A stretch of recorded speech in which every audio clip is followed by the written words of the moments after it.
المغضوب عليهم ولا الضالين آمين. Yang saya muliakan Tuan Imam, Tuan Bilal, Tuan Pengerusi Masjid, Barisan AJK Masjid Kampung Laya-Laya. Ada nama nak Imam? Nama masjid? Namanya masjid apa? Taqwa. Masjid At-Taqwa Kampung Laya-Laya. Sahabat saya Tuan Sabir, seterusnya tuan-tuan haji, tuan-tuan, ibu ayah muslimin yang dirahmati Allah Subhanahu wa taala sekalian. Alhamdulillah, pertama dan selama-lamanya kita merafakkan setinggi-tinggi kesyukuran kita kepada Allah Subhanahu wa taala kerana pada hari ini kita masih lagi diberikan usia. Kita diberikan nikmat oleh Allah Subhanahu wa taala. Yang besar sekali nikmat yang Allah beri kepada kita ialah nikmat iman dan juga nikmat Islam. Inilah nikmat yang tidak ada tolok bandingannya lagi, yang tidak boleh digalang ganti. Yang kedua, nikmat kesihatan. Jadi dengan adanya nikmat yang kesihatan ini, kita boleh melaksanakan ibadah. Kita melaksanakan pelbagai ibadah untuk Allah Subhanahu wa taala. Bayangkan kalau kita dalam keadaan sakit, bagaimanakah solat kita? Bagaimanakah ibadah kita dalam keadaan sakit? Berbanding kalau kita solat dalam keadaan sihat walafiat. Mau solat, Allahu Akbar, mau rukuk, kaki sakit, gaut, sengsara. Tapi kalau kita sihat, kita dapat melaksanakan ibadah tersebut dengan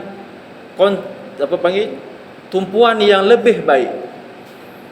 Kalau kita bersolat dalam keadaan kita kurang sihat, tumpuan itu ada kurang sikit kerana kita sibuk memikirkan kesakitan kita. Sejak lagi aku mau duduk tahiyat, macam mana mau letak punggung di atas lantai sedangkan punggung aku sakit. Contohnya ada bisul dan sebagainya. Jadi konsentrasi kita terganggu kerana masalah kesihatan.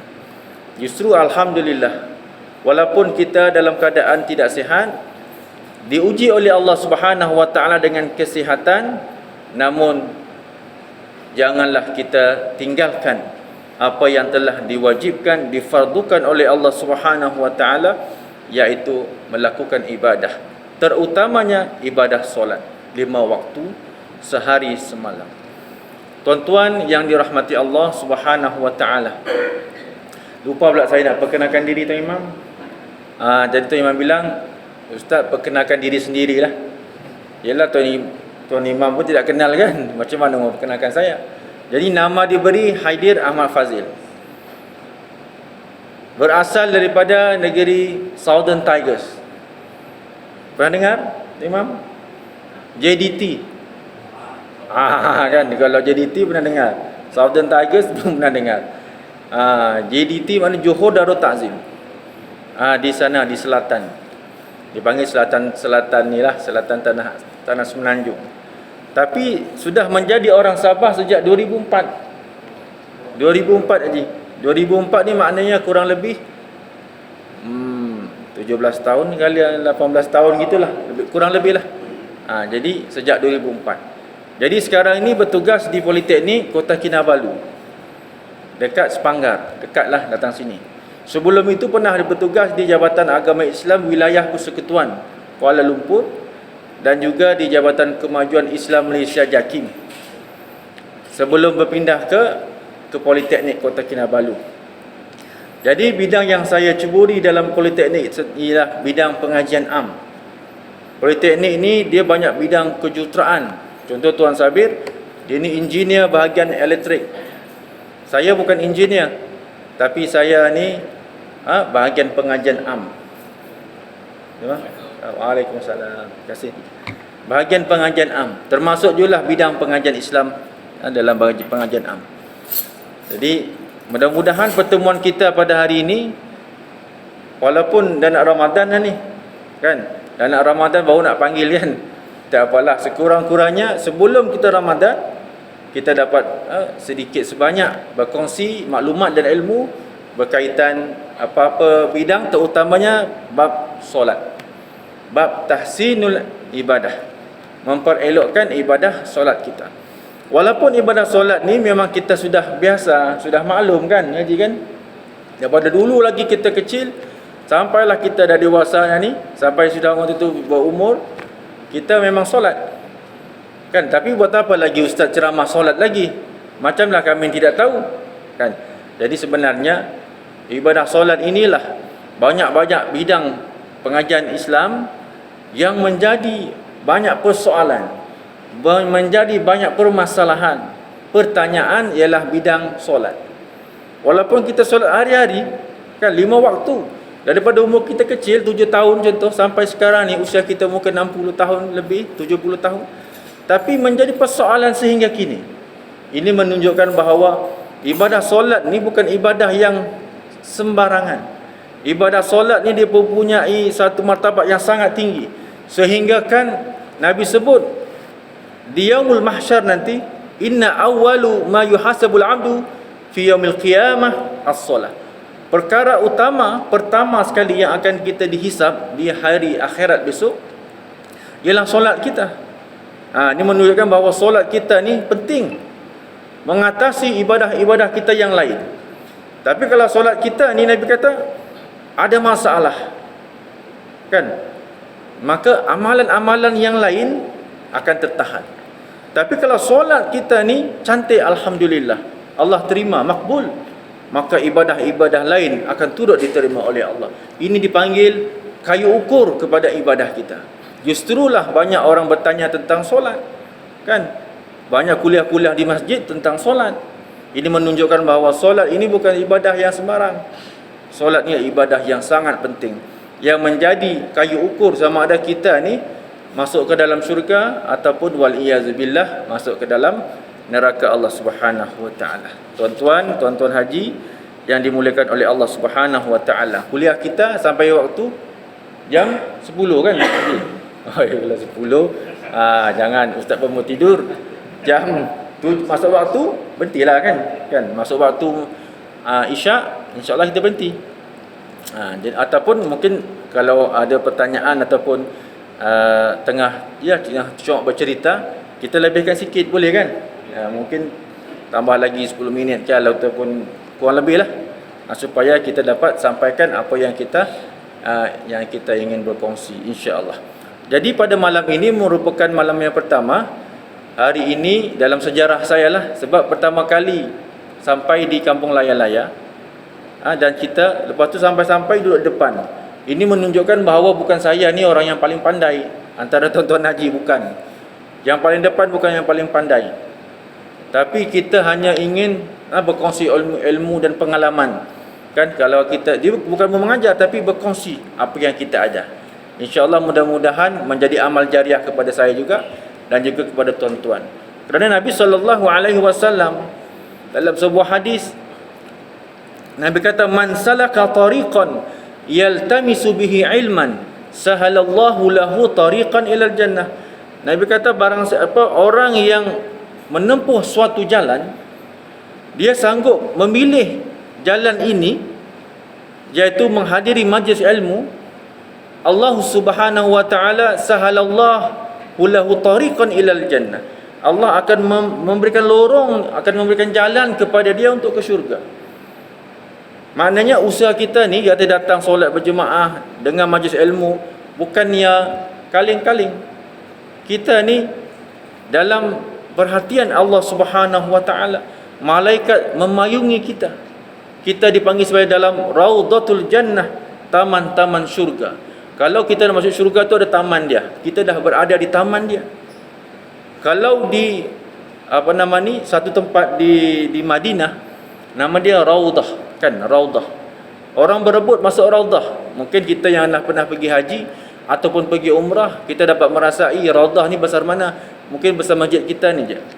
Tapi manusia berjuta-juta bertolak-tolak sanggup masuk ke dalam, kerana itu taman syurga. Jadi itu Nabi kata taman syurga yang akan diangkat ke syurga nanti. Maka dia itu di dalam syurga, di dalam dunia.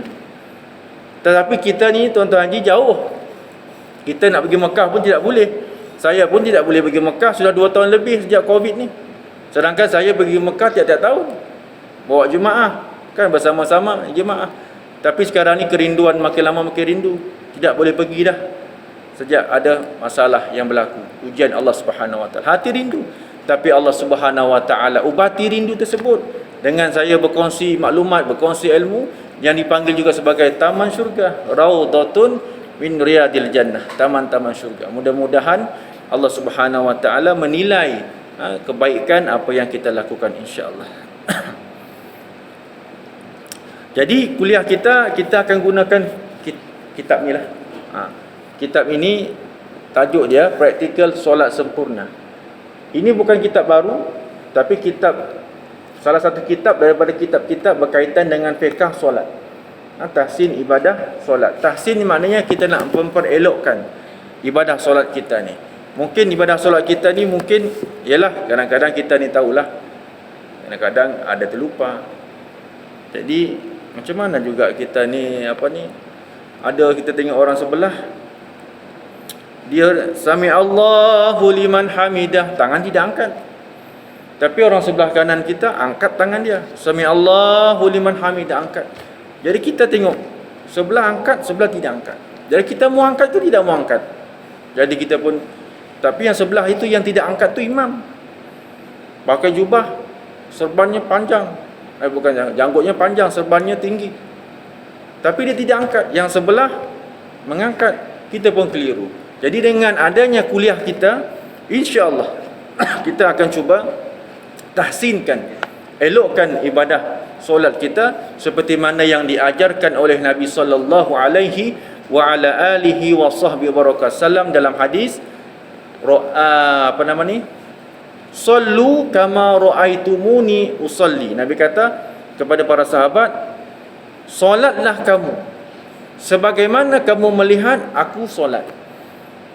Jadi sahabat melihat Nabi solat, gerak-geri Nabi daripada mula sampailah habis. Dan itulah yang diajarkan oleh sahabat kepada para sahabat yang lain, kepada para tabi'in, kepada tabi' tabi'in, kepada tabi' tabi' tabi'in, sampailah kita pada hari ini yang jarak antara kita dengan Rasulullah sallallahu alaihi wasallam 1400 tahun lebih. Baru ni kita menyambut Isra Mi'raj. Bila kita sambut Isra Mi'raj, kita teringat perjuangan Nabi sallallahu alaihi wasallam. Perjuangan Nabi dalam Isra Mi'raj sangat-sangat perit, tuan-tuan haji. Sangat perit. Minta maaf haji. Minum dulu. Bismillahirrahmanirrahim.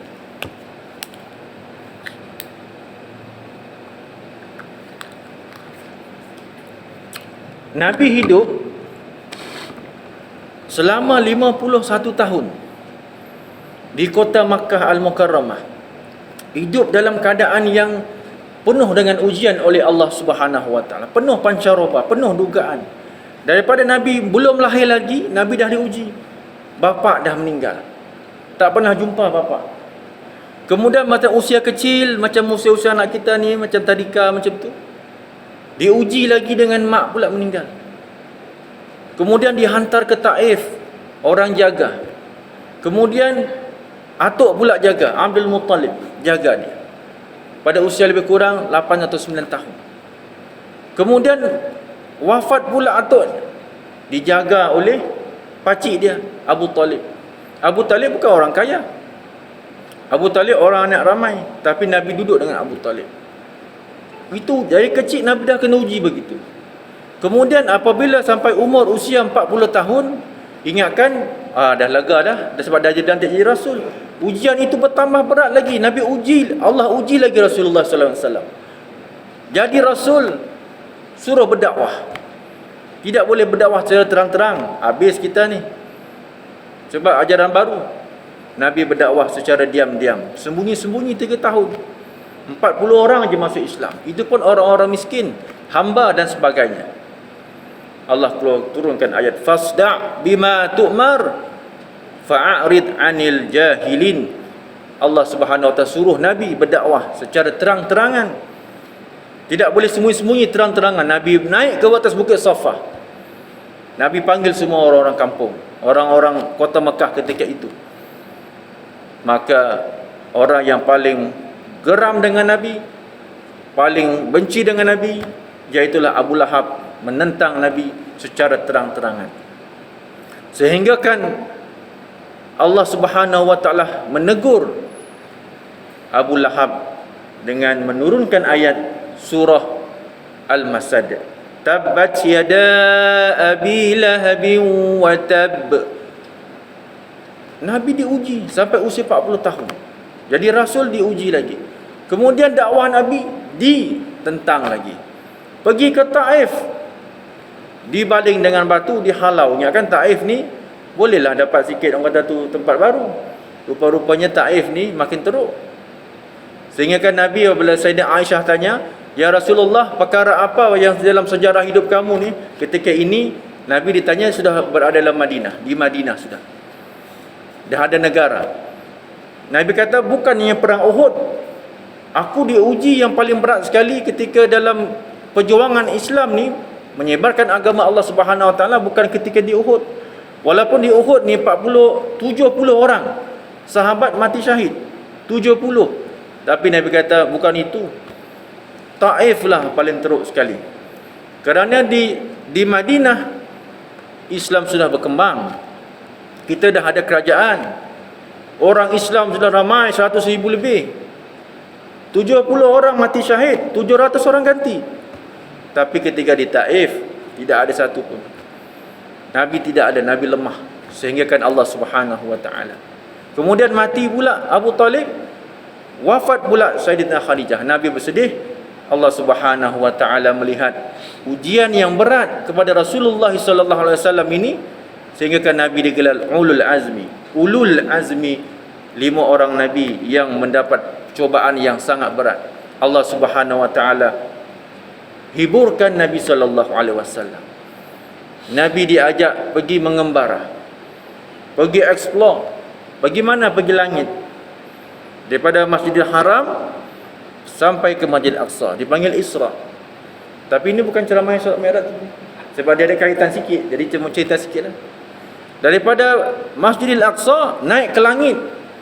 Langit pertama, langit kedua, langit ketiga, langit keempat, langit kelima, langit keenam, langit ketujuh, langit ke-8, langit ke-9 dan langit yang ke-10. Mana ada langit ke-10? Kan? Betul kan? Ya. 7 saja. 7 saja langit. Ustaz, apa itu yang langit di atas tu? Tu langit ke berapa? Yang mana? Yang biru tu? Itu bukan langit. Yang kita tengok dongak ke langit tu biru, tu bukan langit. Itu dipanggil taman langit. Langit satu jauh lagi. 500 tahun perjalanan. Tapi Nabi sampai ke langit yang ke-7, sampai ke Sidratul Muntaha. Allah bagi hadiah kepada Nabi sallallahu alaihi wasallam. Hadiah apa? Tidak lain yang tidak bukan solat yang kita lakukan sehari semalam 5 waktu. Itulah hadiah Allah Subhanahu Wa Taala buat umat Nabi sallallahu alaihi wasallam, iaitulah kita lah ni, iaitu umat yang paling beruntung sekali di antara para nabi dan rasul ialah umat Rasulullah sallallahu alaihi wasallam. Kerana kita dapat solat yang sekarang kita buat ni. Umat terdahulu solat juga, tapi solat 2 rakaat pagi, 2 rakaat petang. Solat Nabi Ibrahim, ajaran Nabi Ibrahim. Ada solat rukuk saja, ada solat sujud saja. Tapi kita dapat solat yang sempurna, yang paling sempurna sekali. Kalau Nabi Isa turun pun, dia tak buat solat dia. Nanti kan di dekat-dekat nak kiamat, kan Nabi Isa akan turun. Dia tidak bawa syariat dia yang dulu. Dia akan ikut syariat kita. Maknanya dia pun akan solat macam kita juga.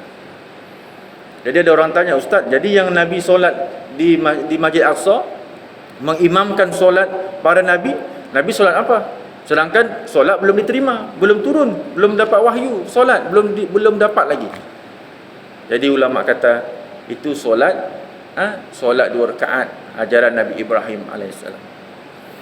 Tuan-tuan yang dirahmati Allah Subhanahu Wa Taala, itulah keistimewaan solat yang telah diberikan oleh Allah Subhanahu Wa Taala kepada kita pada hari ini.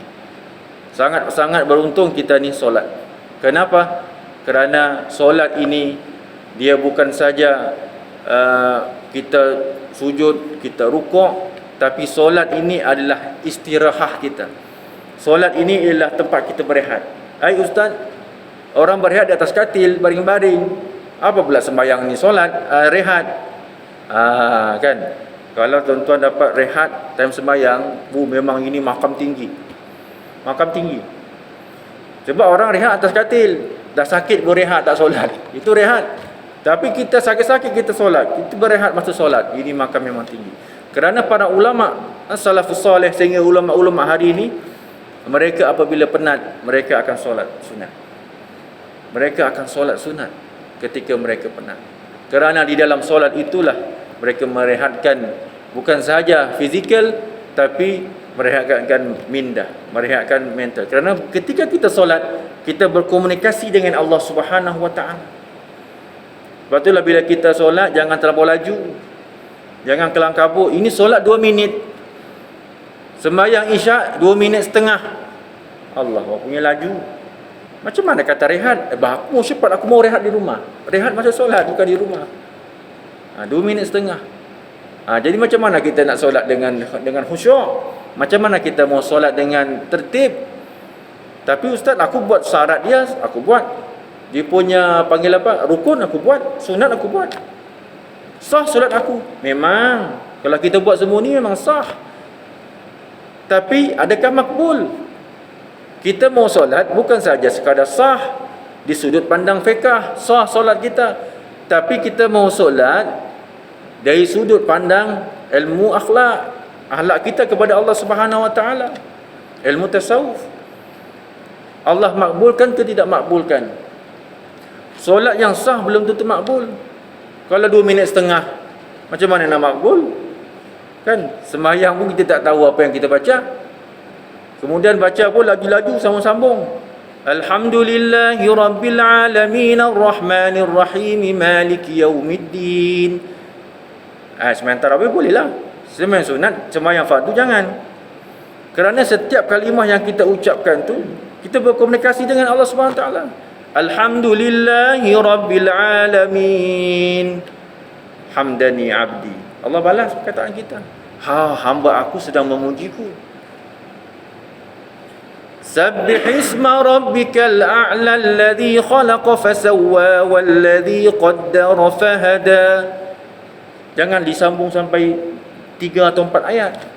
Berhenti satu-satu. Sabbih isma rabbikal a'la, supaya kita dapat bertasbih kepada Allah. Subhana rabbiyal a'la. Sebab itu ayat tasbih.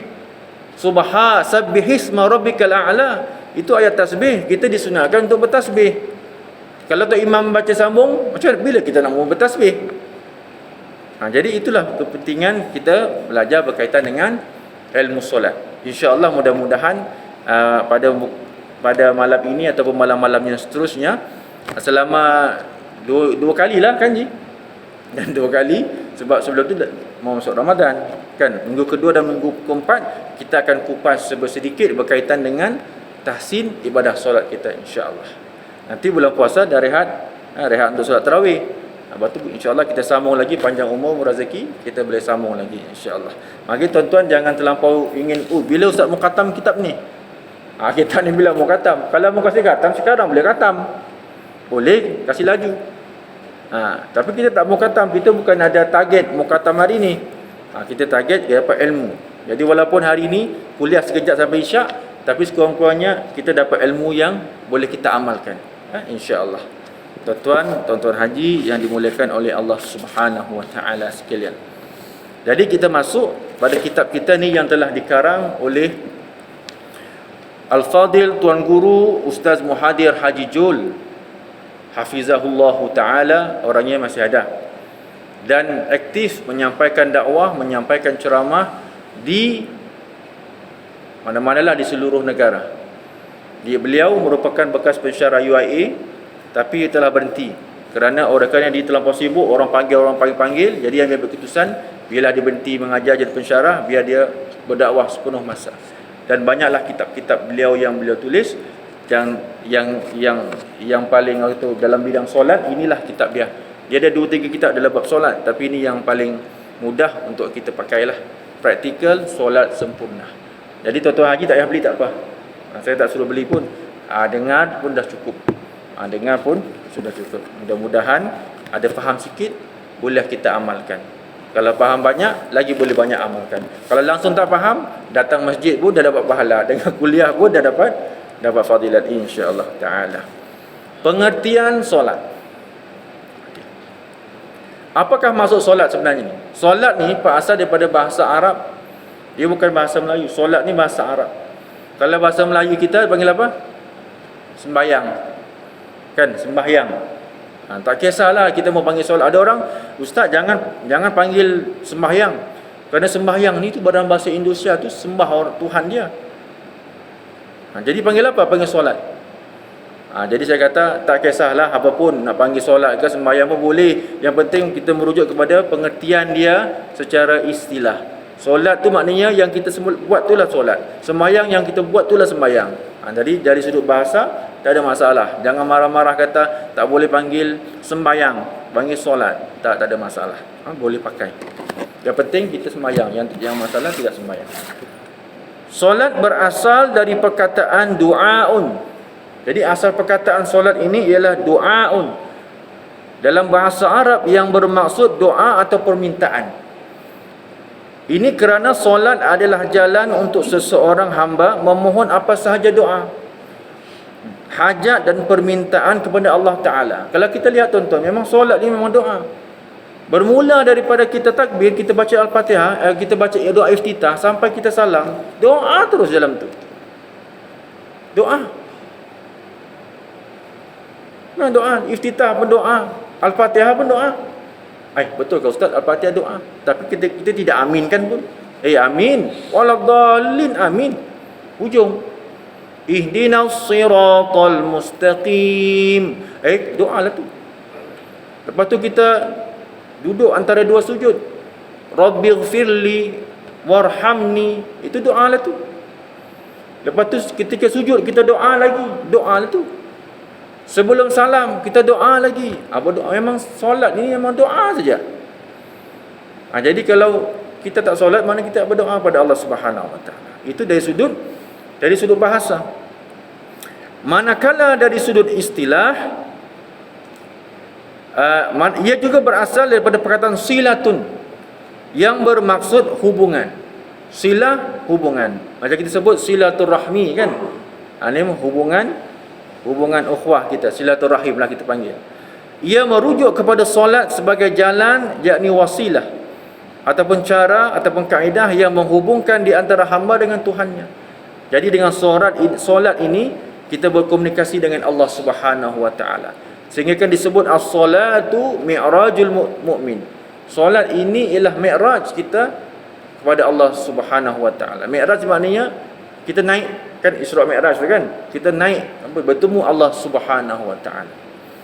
Manakala dari segi syarak, kata Imam Ar-Rafi'i menyebutkan solat ialah aqwalun wa af'alun muftatahatun bitakbir wa muhtatamatun bitaslim bisyurutil makhsusah. Ini dalam bahasa Arab. Terjemahan dia aqwalun. Solat ini kata Imam Ar-Rafi'i, seorang ulama besar dalam mazhab Syafi'i. Dia kata apa? Solat ni ditakrifkan ialah aqwalun, iaitu perkataan yang kita ungkapkan tu, yang kita sebut dengan lidah kita, dengan mulut kita tu, aqwal. Sebab tu solat ni dia kena sebut. Dia bukan dalam hati. Tak boleh. Sebab dia kena aqwalun. Dia kena lafazkan dengan lidah. Cuma ada bezalah antara jadi imam dengan jadi makmum. Jadi imam baca kuat, makmum baca perlahan, sekadar dengar telinga. Kita akan bahas nantilah. Wa af'alun, dan juga perbuatan. Maknanya kita punya rukuk, kita punya sujud, itu semua tu dipanggil af'alun, perbuatan. Muftatahatun, yang dimulakan bitakbir, dengan takbir. Takbir Allahu Akbar tu. Takbir maknanya kita mengucapkan Allahu Akbar, bukan angkat tangan. Kenapa kau tak takbir tadi? Allahu Akbar tak takbir. Saya takbir, saya sebut Allahu Akbar. Betul lah memang. Angkat tangan tu bukan takbir. Takbir tu menyebut Allahu Akbar. Tahmid menyebut Alhamdulillah. Gitu.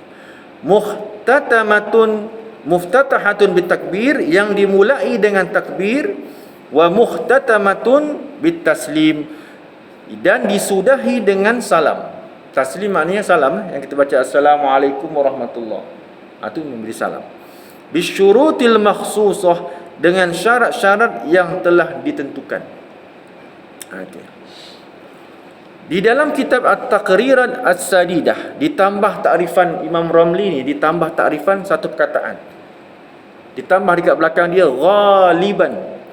Maknanya ditambah pada hujung, solat ini ialah aqwalun wa af'alun muftatahatun bitakbir wa muhtatamatun bitaslim ghaliban. Ghaliban ni makna apa? Secara biasa. Maknanya solat ini ialah perbuatan, percakapan, perkataan, perbuatan yang dimulakan dengan takbir dan disudahi dengan salam, ghaliban, secara biasa. Bila sebut takrifan ini, secara biasa, ghaliban maknanya apa? Maknanya solat yang kita biasa lakukan. Ini menunjukkan bahawa ada solat yang luar biasa. Ada solat yang luar biasa. Mak Ustaz, aku tidak pernah dengar pun solat luar biasa macam mana? Baik, saya tanya tuan-tuan. Ini solat yang luar biasa. Perkataannya ada. Maknanya akwalnya ada. Kita sebut perkataan tu ada. Tapi perbuatannya tiada.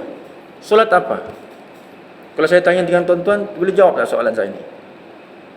Dia punya perkataan ada. Ada baca Bismillahirrahmanirrahim. Ada. Tapi perbuatannya dia tak ada. Tak ada rukuk, tak ada sujud. Sembahyang apa? Sembahyang apa? Kalau saya tanya, sembahyang apa? Kalau tuan-tuan diam, maknanya jawab dalam hati je lah. Solat jenazah. Kan? Solat jenazah mana ada rukuk? Mana ada sujud, kan? Kalau kita sembahyang jenazah, Imam Allahu Akbar, kita takbir yang kedua. Kita pun makmum Allahu Akbar, rukuk. Apa jadi? Kan? Malu kita. Aku ni betul-betul tidak tahu betul sembahyang jenazah tapi ada rukuk. Ada satu cerita tuan-tuan. Jadi pengalaman saya sebelum ni lah. Ya, kami diminta untuk solat jenazah. Dah uruskan jenazah, kita solat jenazah lah. Jadi tok imam ni biasa, aku imam, kau Bilal lah. Biasalah kan, bagi tugas. Jadi imam kata, Bilal kau qomat kau. Dia pun qomat. Allahu Akbar, Allahu Akbar. Asyhadu an la ilaha illallah. Dengan confidentnya dia ni, yakin dia qomat begitu. Imam kata, qomat. Itu qomat sembahyang fardu. Qomat jenazah. Dia okey. Allahu Akbar, Allahu Akbar. Dia qomat macam Imam Mekah. Macam Bilal Mekah, dia kata. Bukan. Jadi apa yang masalah dia? Kan. Jadi malu kita. Sembahyang jenazah mana ada qomat? Qomat untuk jenazah lain.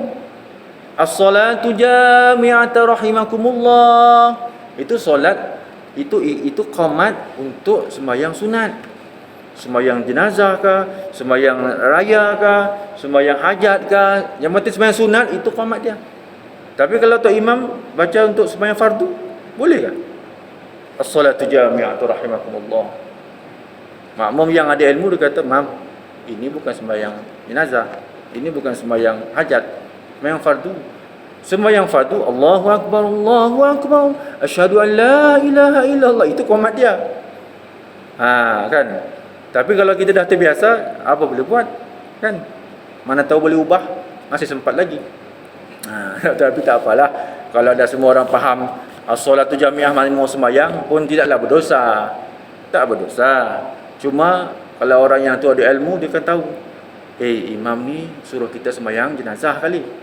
Sebab dia punya qomat tu qomat sembahyang jenazah ataupun qomat sembahyang hajat. Tapi kalau semua masyarakat sudah maklum, tidaklah menjadi masalah. Tak perlu dipertikaikan. Okey. Kemudian itu dipanggil solat yang ghaliban, yang tidak biasa. Satu lagi. Kalau saya tanya tuan-tuan, tadi perkataan ada, perbuatan tiada. Tak ada rukuk, tak ada sujud. Sekarang ni pula yang kedua ni, perkataannya pula yang tiada. Tapi perbuatannya ada. Dia terbalik yang tadi. Kalau saya tanya dengan Tuan-Tuan Haji, boleh jawab tak soalan ni? Dia punya perkataannya ada. Tiada. Tadi ada kan? Alhamdulillah tu dia ada baca. Tapi ni perkataan dia tak ada. Tapi perbuatannya dia ni ada. Oh, dia nak masuk waktu dah ni. Kita apa? Kita ambil sikit lagi lah. Kasi habis sekejap dulu. Okey. Boleh jawab soalan dia ni? Iaitulah solat orang bisu. Orang bisu solat, dia mana dia boleh cakap? Dia kan tak ada suara. Sebenarnya orang bisu ni ada suara sebenarnya lah. Cuma dia tidak dengar apa yang dia cakap. Jadi bila tak dengar apa yang dia cakap, dia pun tak tahu apa yang dia cakap. Jadi kira memang tidak ada suara lah. Sebab di politeknik tu kita ada pelajar-pelajar yang bisu. Ada kurang lebih dia dekat 20 orang. Dan saya pun termasuk antara mengajar orang-orang bisu. Kan. Jadi dia sembahyang percakapan tak ada, tapi perbuatan dia ada. Ada perbuatan dia, cuma dia tak boleh bercakap. Jadi kalau ustaz, kalau kita datang masbuk, kita mau cuit dia kan, jadikan dia imam, boleh ke? Orang bisu jadi imam dengan orang yang normal macam kita ni, boleh ke tidak? Ataupun kita jadi imam, orang bisu jadi makmum, boleh ke tidak? Kan, ini pun ustaz dia banyak soal pula. Orang panggil sini suruh bagi ceramah, kau tanya soalan pula. Tak apa. Ini persoalan-persoalan yang insya-Allah kita akan rungkaikan nanti dalam kitab kita ni. Jangan tuan-tuan bimbang. Kan, orang bisu jadi imam. Kenapa lah tu imam ni kan Al-Fatihah tak baca? Biasa kita baca Alhamdulillahi Rabbil Alamin sembahyang maghrib, tapi tak ada bunyi. Kita subhanallah, tak ada bunyi. Subhanallah, tak ada bunyi. Kan sengsara kita tuan-tuan. Lepas bagi salam, tepuk dia. Hei, kenapa kau tak baca? Rupanya dia kan malu kita sendiri. Kan. Jadi tak apa, insya-Allah kita akan rungkaikan persoalan-persoalan berkaitan dengan solat insya-Allah. Yang ini lagi paling rare sekali. Perkataannya tak ada. Perbuatan pun tiada. Allahu Akbar. Solat apa ni? Dahlah tidak ada perkataan. Suara tak ada. Perbuatan pun tak ada. Allahu Akbar. Rukuk tak ada, sujud tak ada. Macam mana kita nak jawab soalan macam ni? Inilah yang tidak lain tidak bukan solat orang bisu yang diikat tangan dia. Dia orang bisu, diikat tangan dia. Perompak masuk rumah dia, diikat tangan. Dia ni orang yang selalu solat, dia pun solat Allahu Akbar, tapi tangan tak boleh rukuk, tidak boleh sujud sebab kena ikat. Jadi inilah yang dinamakan solat yang luar biasa. Tapi dalam pengajian kita ni tuan-tuan haji, kita tak bercerita tentang ini. Kita bercerita tentang solat yang ghaliban, iaitu solat yang biasa kita buat, yang kita buat sekarang ni lah, yang selalu kita buat setiap hari 5 waktu. Jadi itulah muqaddimah saya tuan-tuan haji, tuan-tuan semua, tentang kuliah kita pada malam ini. Dan insya-Allah nanti pada minggu yang akan datang nanti kita akan masuk lagi sedikit demi sedikit berkaitan dengan tahsin solat kita ni. Macam mana kita nak takbir dengan betul, macam rukuk dan sujud, sampailah kita khatam kitab kita ni. Nampak macam tebal ni. Dia sampai salam ni. Tapi dia sangat tebal dan juga didatangkan dalil-dalil, hadis-hadis daripada Nabi SAW. Kadang-kadang orang ni dia pandai. Ini kamu buat begini ada dalilkah? Ini kamu tangan begini-gini ni ada dalilkah? Ada dalilkah ni? Ini kamu tangan letak begini ada dalilkah? Begini ada dalilkah? Orang sekarang banyak pandai-pandai. Kalau tak ada dalil, jangan cerita. Datangkan dalil. Jadi insya-Allah kuliah kita ni kita akan datangkan dalil-dalil yang sahih daripada baginda Nabi sallallahu alaihi wasallam. Insya-Allah kita khatam solat kita ni, maka kita akan dapat solat seperti mana solat Nabi sallallahu alaihi wasallam. Itulah sebenarnya tujuan kita tahsin ibadah solat. Kita nak buat ibadah kita ni satu biji dengan ibadah solat Nabi sallallahu alaihi wasallam. Walaupun kita tak dapat ikut secara 100%, tak kita dapat ikut 80%, 70% pun dah kira bagus. Mana kita boleh ikut 100%? Nabi solat baca surah Al-Baqarah. Kita kalau baca surah Al-Baqarah, Alif Lam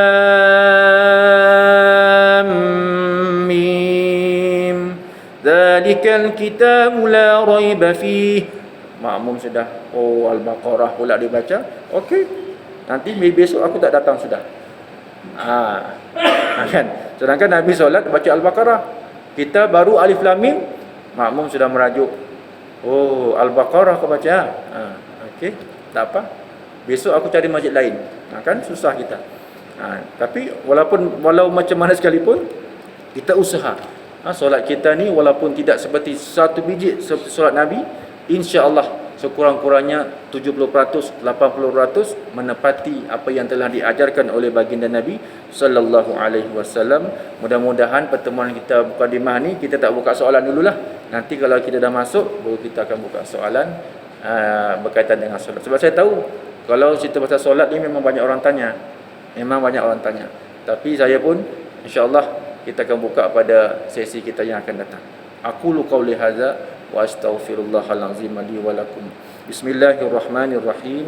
Alhamdulillahirabbil alamin wassalatu wassalamu ala asyrafil anbiya'i wal mursalin sayyidina wa nabiyyina Muhammad wa ala alihi wa sahbihi ajma'in. Allahumma 'allimna ma yanfa'una wa anfa'na bima 'allamtana wa zidna 'ilman. Rabbana zidna 'ilman nafi'a warzuqna fahman wasi'a wa 'amalan salihan mutaqabbala bi rahmatika ya arhamar rahimin. Walhamdulillahirabbil alamin. Wassalamu alaikum warahmatullahi wabarakatuh.